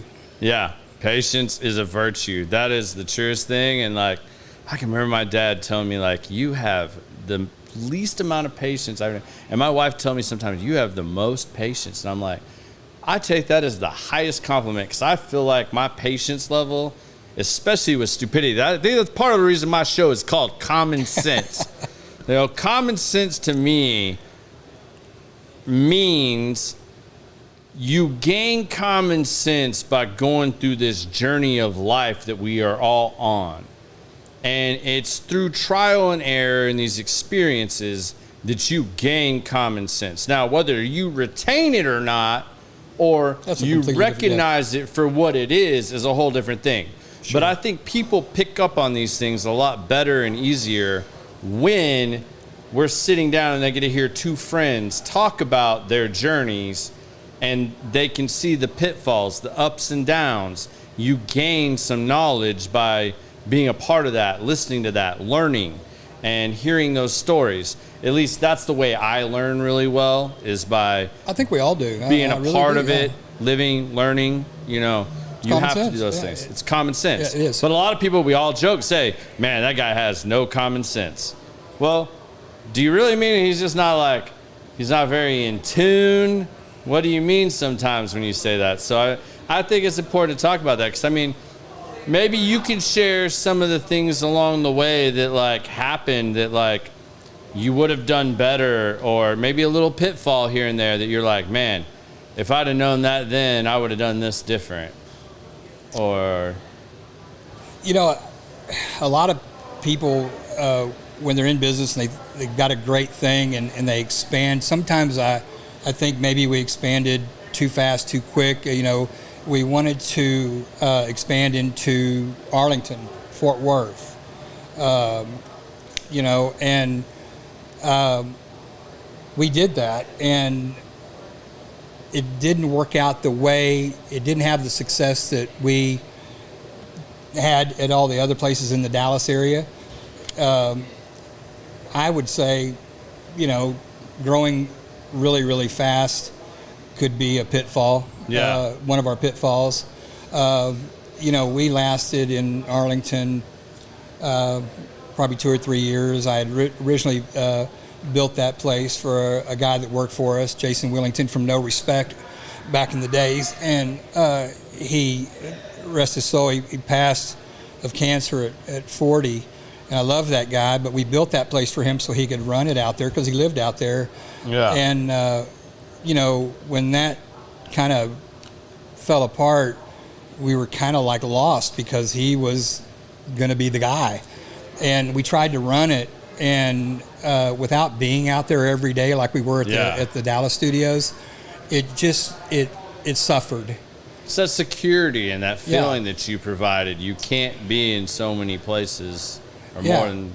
And we built that place from scratch, basically. It was a Trammell Crow property, and we had a long-term lease with an option on it. And after 3 years, I mean, we had 5 years left on that thing, and I kind of went to the remaining bands, and I said, look, man, I think you probably ought to start looking for another place. I think I'm going to close this thing down. And one of them happened to be Mo Robson, country artist here in Dallas, very popular guy, customer of ours. And he said, hey, man, I'm thinking about opening, I'm thinking about it. And I said, well, I can tell you, it's got debt, it has no customers. And he said, it's okay, I know a lot of people. And he bought it from us. 30 days later, we're at a round table, and he buys it from us, and he was there 13 years. Yeah. Yeah, and he just recently shut it down. I mean, to pursue his music career. And we allowed him to keep calling it Universal. And he was successful at it, man. I mean, it just goes to show you, man, that it's, it doesn't take a whole lot of knowledge to do this, but somebody with a little drive and, desire, I mean, he did it, and he lasted a good 13 years. Yeah, that's awesome, man. It would still be going if he, Well, I know we teased this earlier, and I know some people are going to, die to hear this, so I know you can pick which one you want to tell first, but people want to know about your experiences with Slash and Izzy. So maybe you can share a cool story or two about Slash and Izzy, because That, I mean, the minute I said that, I mean, I know people just started popping off like, wait, Well, it's going to take us. Yeah, it's going to take us way back to the early days. There was a radio station here called Z Rock. I'm sure everybody remembers that. But as I had worked those late nights there at that framing place, that Christian gift item place, I would listen to Z Rocks on Sunday nights, and it was a make it or break it hour or something, and they played this band called Guns N' Roses out of L.A. And excuse me, and I was like, man, I really like those guys. Of course, I liked all the weird bands like Queensryche that everybody hated. They couldn't stand us. But I said, I like those guys. And it was no secret around the studio in the early days. And there was a guy that hung around called Kenny Sargent, and he worked at Q102. He hung around with one of the bands, maybe even played in one of the bands, I don't remember. But he knew I loved Guns N' Roses before they were big. And he gives me a call one day, and he says, hey, what are you doing Friday? And I said, I don't know, why? He said, be at the Greenville Bar and Grill on Friday at 3 o'clock. I said, what for? He goes, I'm not telling you. Had no idea, no clue. And so I went down. And I walk in, and there's Redbeard, who was the DJ at the time, and there's Kenny sitting at the table. There's 2 or 3 empty chairs, and I'm like, what's going on, man? He goes, sit down, man, have a beer. About that time, they're about to go live on the air, and limo pulls up out front, and Slash and Duff McKagan get out of the limo.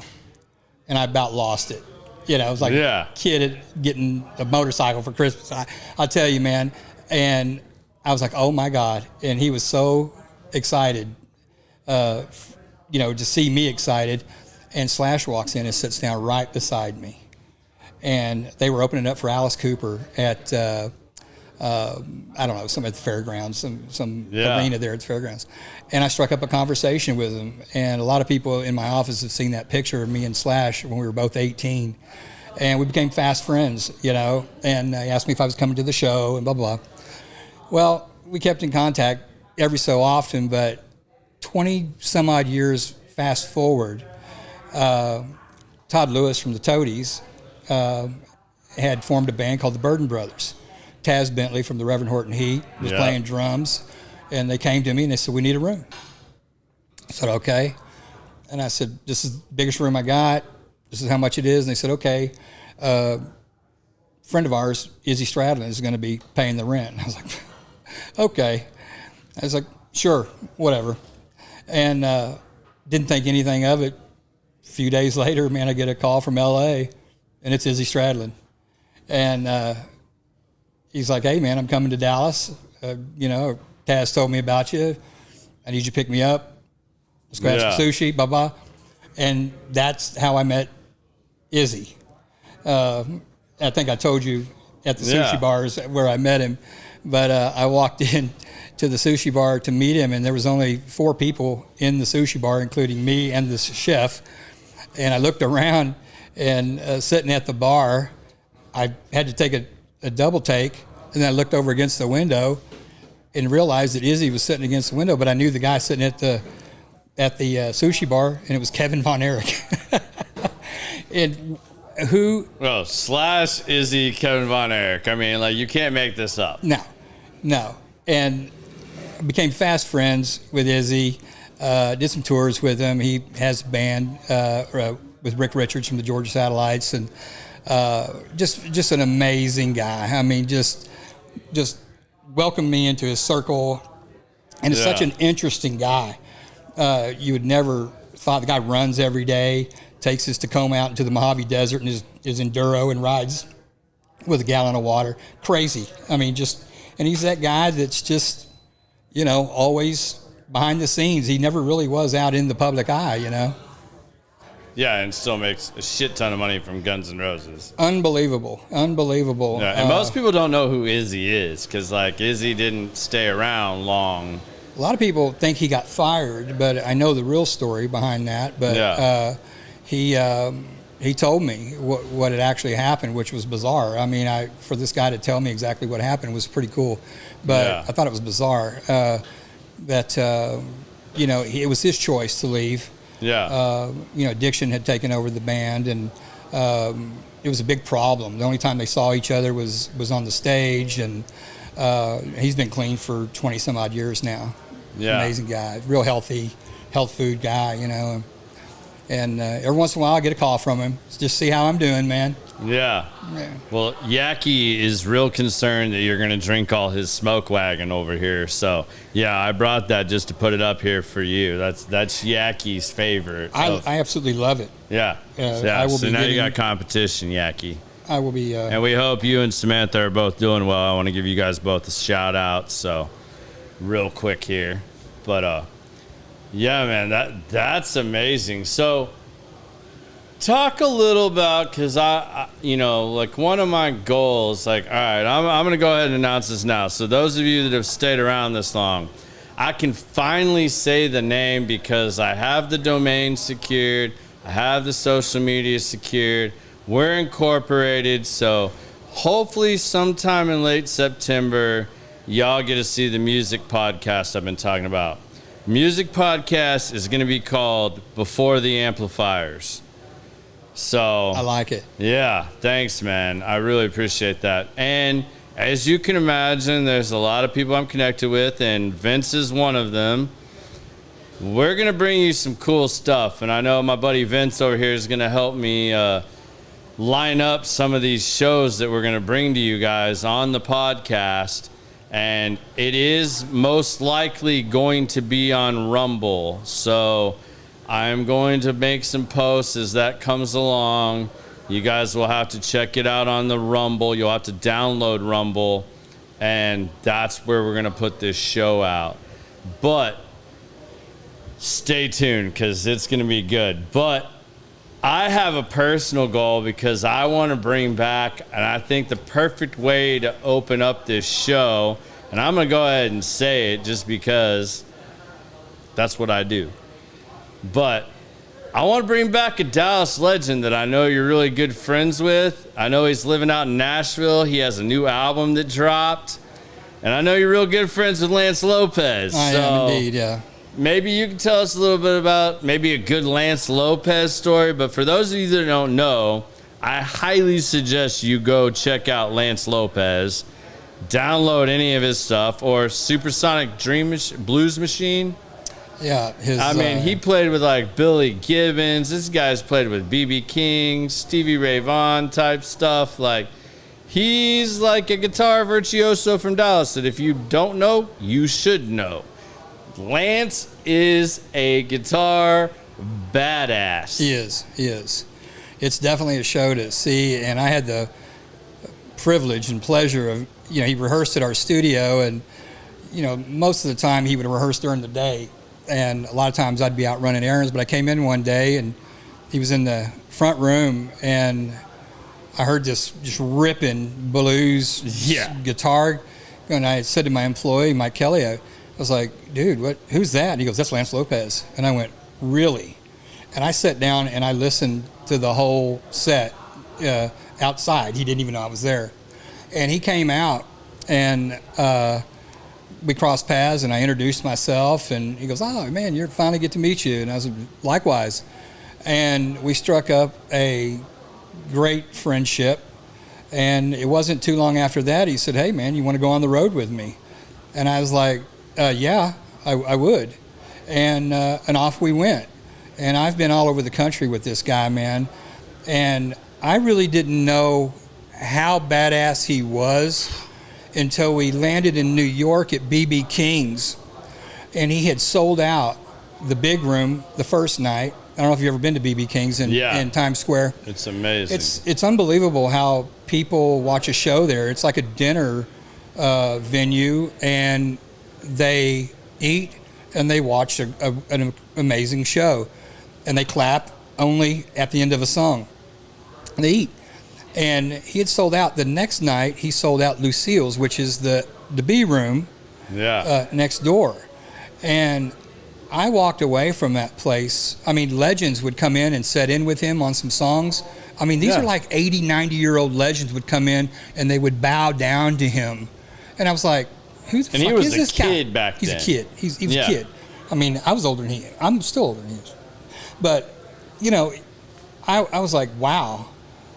And I mean, if you guys have not, I'm going to say this again. if you have not heard Lance Lopez play the guitar, seriously, give it a listen. Look him up. Yeah. Like, look it up. He's all over YouTube, whatever you like to listen to your stuff on. Check it out. He is a badass. I mean, like, and he's got I wish I could remember the name of it. His new song he just released. It's probably one of the more catchy ones. Like, it's very radio friendly. Like, he's gotten a lot more radio friendly, I think. My favorite in song my is, opinion. yeah. Like, this new one he's got out, like, it'll get stuck in your head. And, like, he fucking jams. I mean, this dude shreds a guitar. I mean, it's like watching Stevie Ray Vaughan or Jeff Beck, somebody like of that nature. Like, the guy just shreds. And it's phenomenal to watch. You definitely get your money's worth when you go see a Lance Lopez show. And so many people don't know who he is. That It's still unbelievable. amazes me. You know, he'll do festivals, 10, 20,000 seat festivals in Europe. Yeah. Rock class. I mean, I've seen this guy just kill it, man. And he's got a fan base all over the world. It's unbelievable. Yeah.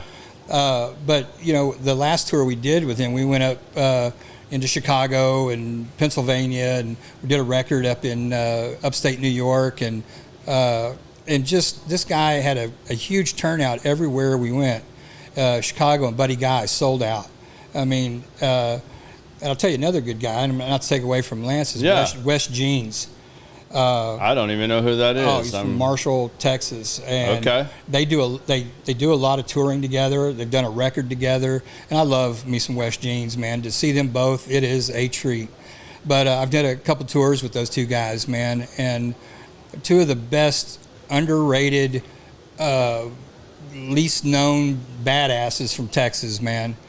And they've opened up for a lot of big cats. A lot of big cats. So just so you guys know, I'm gonna spill the beans a little bit more about what we're gonna bring to you guys when we start this music podcast. So I am literally bringing back MTV Unplugged to an extent. Like, I want to get these guys to sit down. We're gonna do a podcast with them beforehand, where you guys will have some one-on-one, hear us sit down just like Vince and I are right now. Have a conversation about their career, their music, their passions, whatever they're going to play, whatever set they decide they want to play, stuff like that. We're going to put that out there. You guys can be interactive, part of that. It's going to be subscription based. So if you just become a member, you're going to be able to follow along. You'll get to watch the podcast.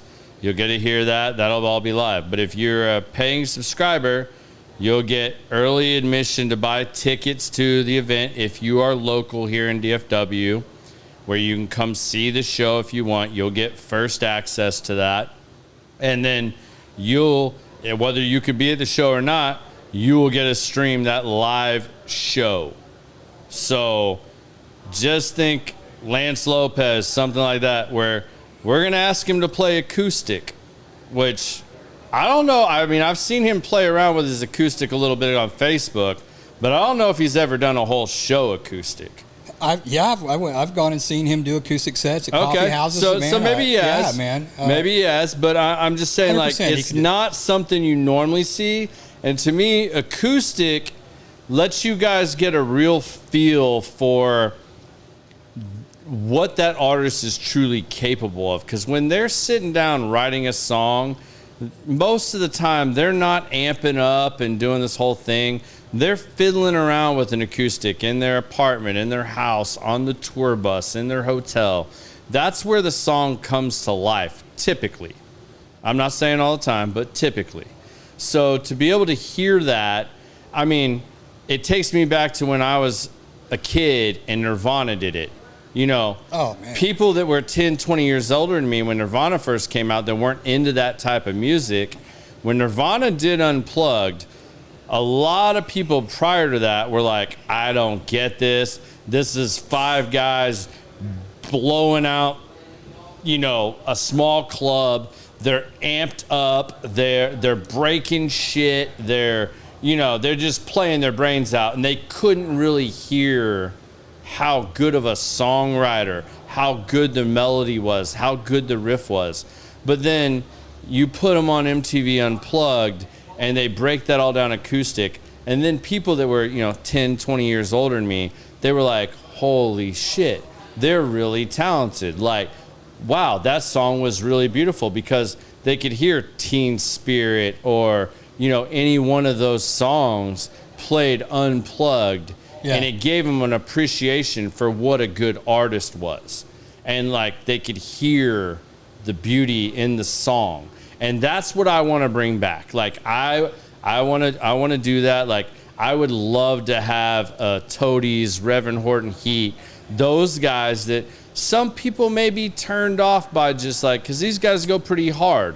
I'll tell you also that one of my favorite bands, and I hate to rat them out, I hope maybe someday my show will be big enough that I can convince them otherwise. Chevelle is one of my favorite bands. I love Chevelle.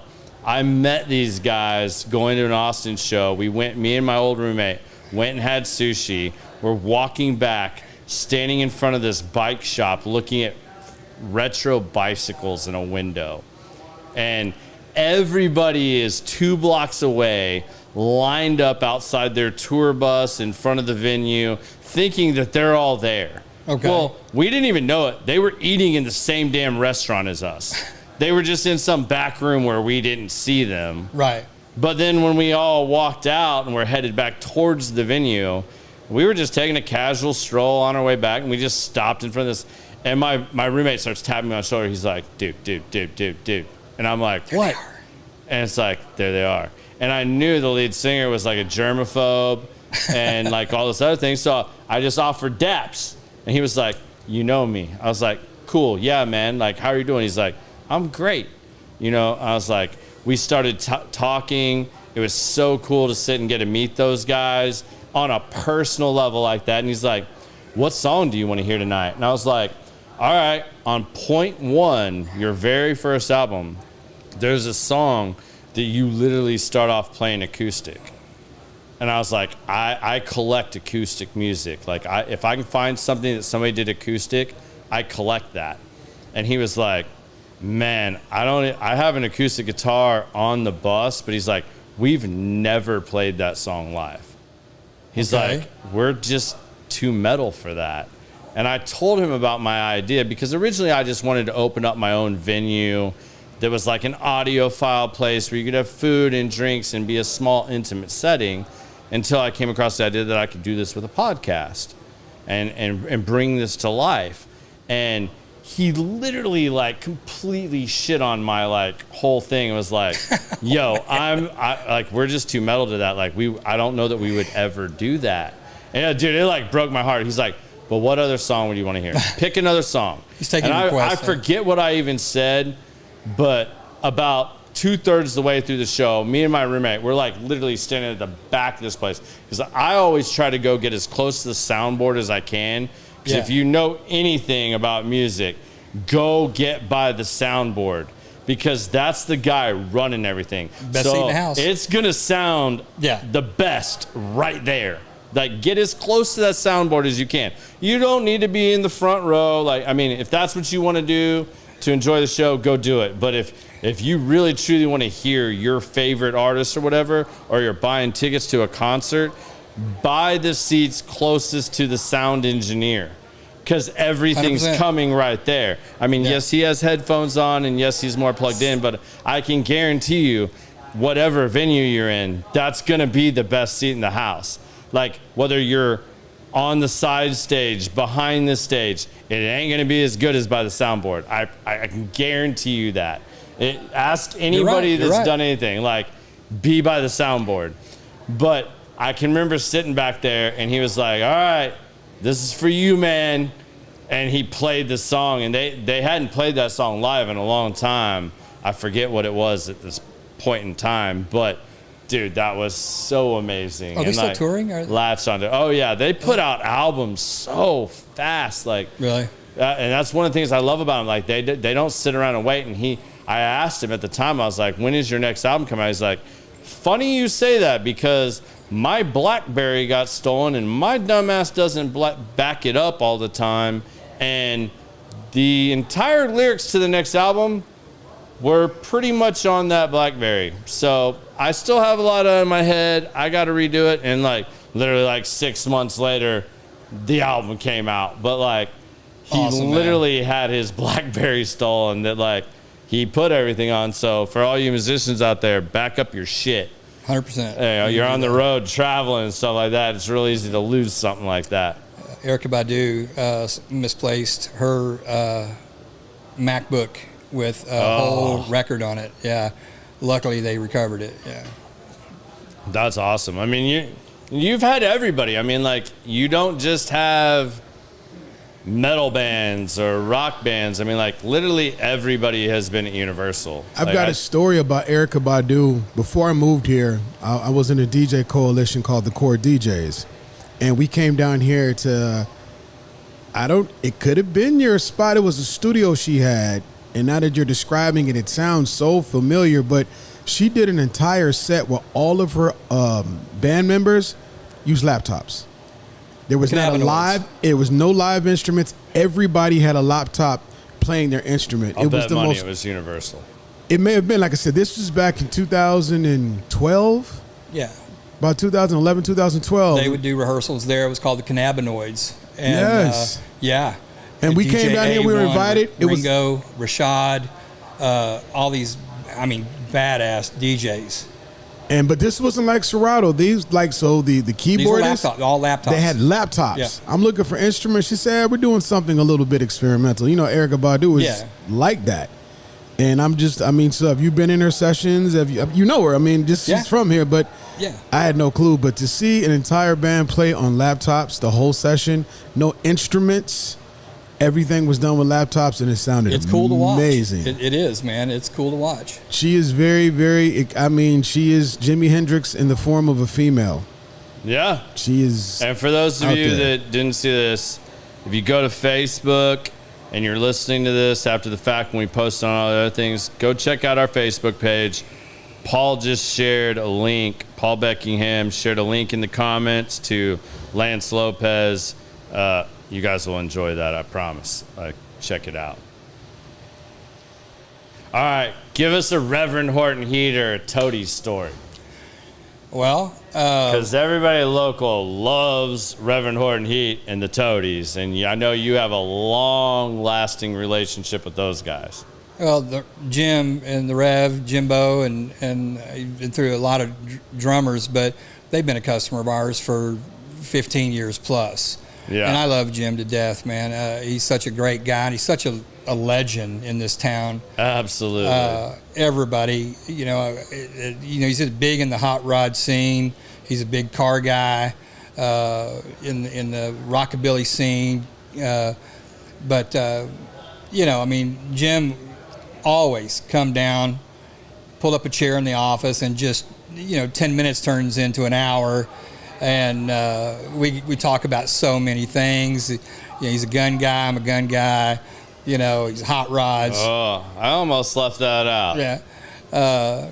But the Toadies, man, I love those guys, man. I tell you, when they put this band together, the Burden Brothers, I fell in love with them, man. And underrated out of that time man. Period by a long shot, because everybody was so upset when the Toadies weren't doing anything. But if you didn't know about the Burden Brothers, you were missing out. Yeah, I got to hear them coming out of room one, and I was like, wow. And I try not to get in anybody's space, and I was like, wow, that's Todd Lewis, that's Taz Bentley from Reverend Horton Heat, and what a great band. Casey Orr from Doosu, and not Casey Orr from War, and Rigor Mortis. Yeah. And I was like, this is going to be huge. And they were loading out one day, and I said, where y'all going? They said, we're going to Austin to play Carlos and Charlie's or something like that. I said, well, I've got family down there. I'm going to be down there this week. And they said, come out to the show. And I said, sure, I'll be there. And I walked in. They were playing on a sand volleyball court, and they were tuning up. I got there just in time, and I'd ordered a beer, and they downstroked. And 45 minutes later, I had taken one drink out of my beer, and I was like, what the fuck just happened, man? Yeah. These guys blew me away. And, of course, my wheels were spinning. And I go backstage, let them know that I was there. Thanks for coming. And I said, hey, man, anything you guys need, let me know. And they're like, thanks, man. We got some interest out on the West Coast. And I was like, cool. About 30 days later, Taz called me. He goes, what do you mean? If you needed anything. I said, well, I don't hump gear. And at the time, my partner and I were starting a record label. And I played Beautiful Night for them off their demo. And his exact words are whatever they want. 10 days later, they're at the Hit Shack in Austin, did a record and got it out, and they were on tour. And they're signed with Kirtland Records and went out and did 3.5 years of just knocked down. I was at every show. And I was just so sad. But they decided they didn't want to continue on. They wanted a break. And Tammy Thompson's like, hey, you got to get the Toadies back together. And I think the conversation was, well, yeah, I think I chimed in and said it ought to be all original members. And Tammy's like, you ought to do the first show at Possum Kingdom. It was born. And the Toadies. We were at that show. Yeah. Sold out like in 30 minutes, like 4,500 tickets. They played the beach over there. Oh my God. And 4 or 5 records later, new Toadies, and they're going stronger than ever. They're all a little gray, but they can still kick your ass. His vocals haven't changed. No, not at all. I mean, like it's amazing what some of those guys do. I mean, there's just, you know what, I really love what vinyl is doing in the local music industry again. I think that's Zach Malloy's. Is it Zach Malloy that's behind the North Texas Vinyl or whatever? I'm not sure, but I know. But North Texas Vinyl is coming out, and like, I can't tell you how many bands from the late 90s to 2000s re-released on vinyl, and they've gotten together for at least a show. A lot of them have been played at Clint's place out at Trees. Yeah. And, I mean, you've seen the Nixons are back rocking some shit. Yeah. My buddies in Miser got all back together. 40%. 40% because they brought Coach back. I mean, Coach is like, I think he lives in Vegas now. Yeah, they did rehearsals at Universal, man. What a treat, man. Moonshine's one of my really good friends. Me and Moon go back. Really? Yeah. There was a band, they played at, God, what is that place that was right by the old Bill's Records? God, I can't think of the name of it right now. I'm like mind blank. I should know this. Blues Club or the... No, the big venue. Palladium now? Palladium. Yeah. What's Palladium now? Gillies or... It was Gillies and Gillies back in the day. And I remember they had this like lane in the back, and there was a band called Evans Blue, Canadian guys, and that's another Jaeger story. They were sponsored by Jaeger, and the lead singer started talking trash to me. I was back there hanging out with the Miser guys, and like he was like, You're the Jaeger guy, huh? And I was like, yeah, I'm the Jaeger guy. Like, yeah, yeah, let's do this. So we started drinking Jaeger, and I woke up at Moonshine's couch, and I had blue dots all over my chest, like I had chicken pox.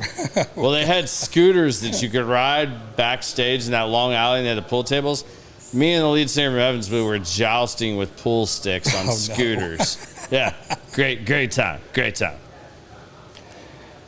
Well, we're getting towards the end here, and I feel like there's a few things we want to like hit on that like we haven't quite got to yet.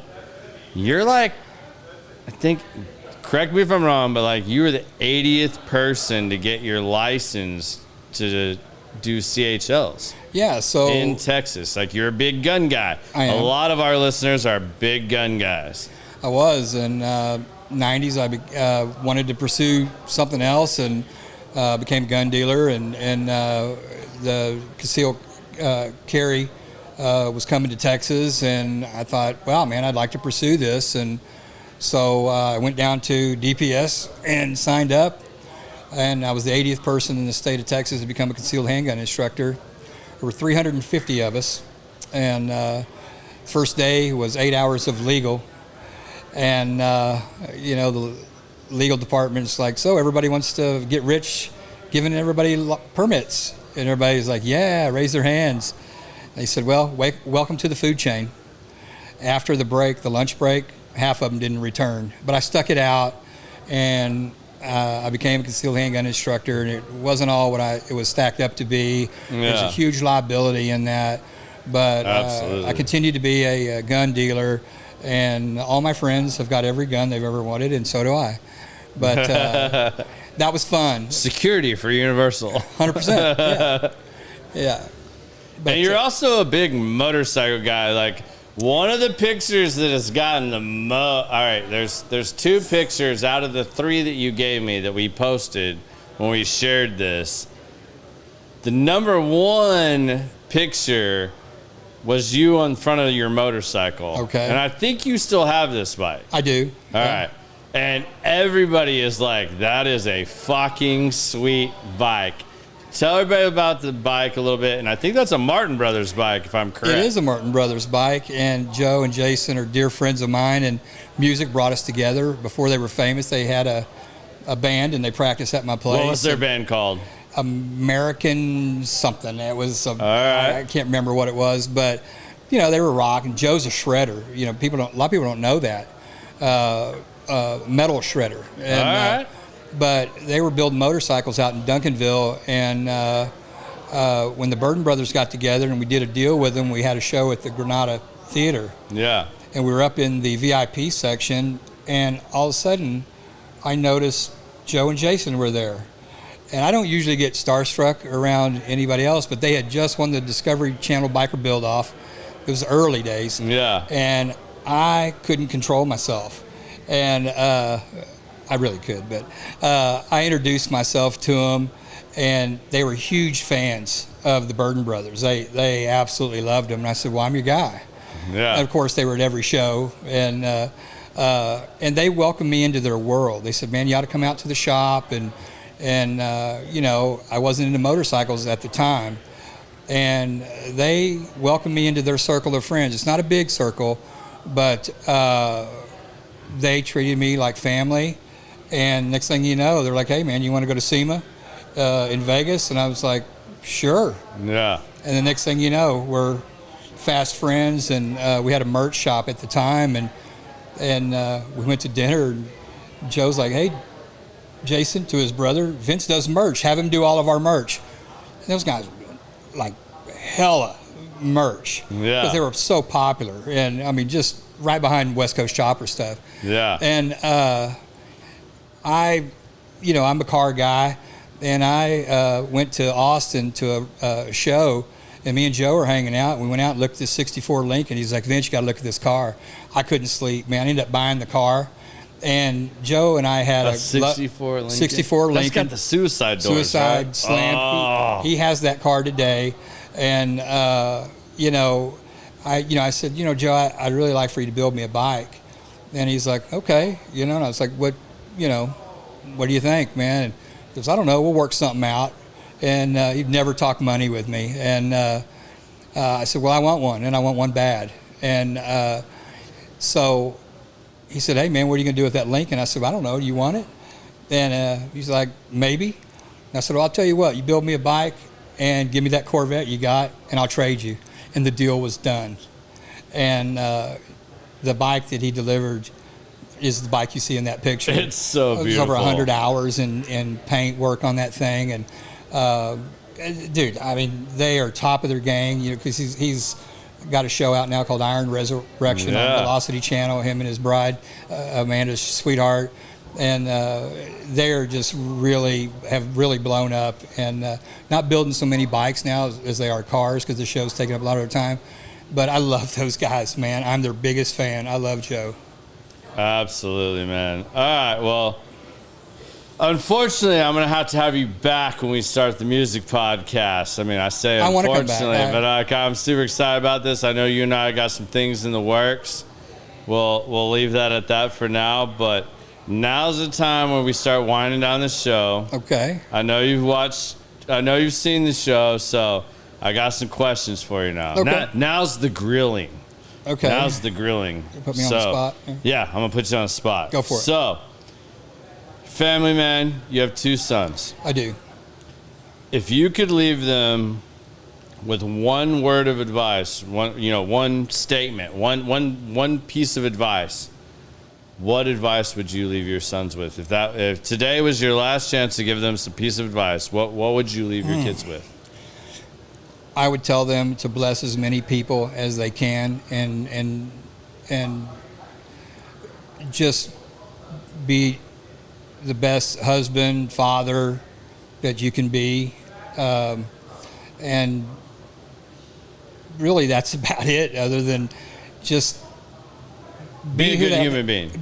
Man, they are. Yeah. They've far exceeded my expectations, and they're both wonderful boys. And I'm telling you, man, I think they're going to be okay. I hope I've done well, but they're great. Anybody that knows I'm sure the apples didn't fall far from not the at tree. all. And in fact, all the musicians call them Vince 1 and Vince 2, and I send them out on gigs, and they do it exactly the way I do it. So Yeah. I think they're going to be okay, but I just would tell them to bless as many people as they can and leave a Awesome, mark, man. some sort of a mark, Yeah. I mean, that's what everybody tries to do. They try to align their purpose and their passion and find their place in this world. I don't want people to, when I'm gone, to say that guy was a dick. I want to say that was a cool motherfucker, man. Yeah. That's really all I want. And I'm right there with you, man. I mean, I've made my mistakes, but at the end of the day, I hope I've done more good than You're bad. not going to please everybody, but No. I try to walk away from every, down pitfall, whatever, the better man, and try to be the bigger guy, and Yeah. I hope that, people remember that, Yeah, absolutely. Right on, man. All right, now the last and final one. So the show is called Common Sense. I've talked about a little bit about what common sense means to me. This is your chance. You can say whatever the hell you want. It really doesn't matter. Share some common sense of your journey along the way and leave our people with a little bit of common sense from Vince. One of the things I can tell you is you never know who you're talking to. So be careful how you treat somebody, because it may come back to bite you. You almost ran over Jason Newsted. That's right.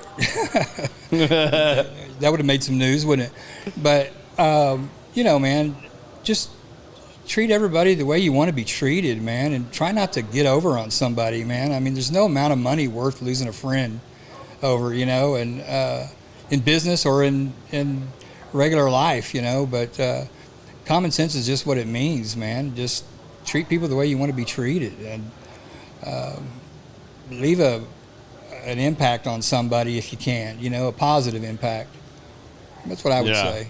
That's awesome, man. I mean, I think everybody, the one thing you need to think about is you can choose what your mental state is, what your attitude is, and that's reflected. I mean, it's something I struggle with all the time. I mean, I don't know if lately I've had RBF or what, but people ask me around the office man, are you all right? You good? Yeah, I'm good.